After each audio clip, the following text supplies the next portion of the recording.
Kia ora, thanks for dropping in and having a listen to what I've got to say about iMessages. Now, iMessages are what helps us get our message across without shutting the other person down.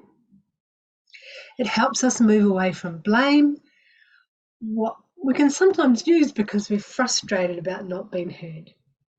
An iMessage works to keep the perspective our own. I'll tell you an example. The recent example, we were travelling on the Auckland motorway. My husband was driving, and for those who know me, you probably know that I'm not a very good passenger.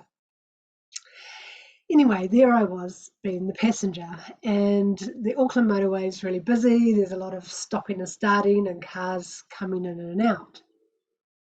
So he has a habit of coming right up close to the car before slowing down to stop. So you're sort of going quite fast toward the back of these cars.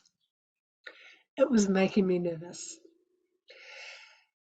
So I said, when we're approaching cars that are slowing down, if you could start braking when you see their brake lights come on, that would really help me as your passenger.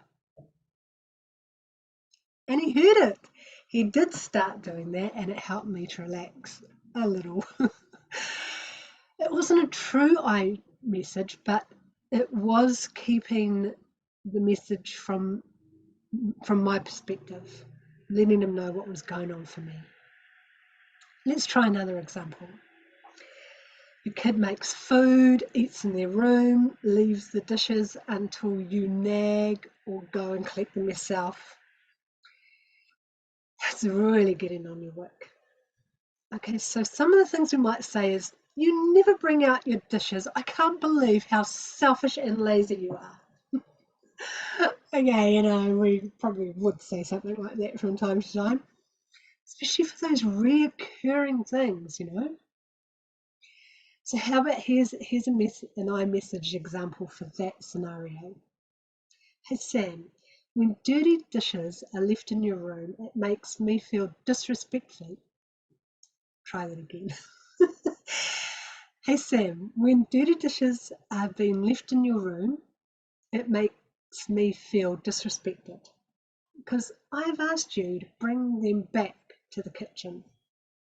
I'd like you to bring them out at the end of each day. And if that could happen without me having to remind you, that would be really great. We could even just do it shorter than that. You could go,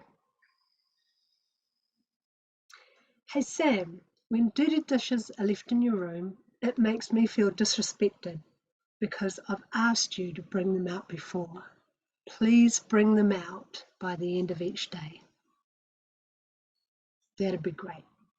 Thanks, mate. It's quite a bit different, from the you when you do, you're always those sorts of things we say. Oh my gosh, communication is tough, but there are some little things that can just help us continue to build those respectful relationships. Check out my blog to get other great communication tips. Ka kite anō, and I'll see you next time.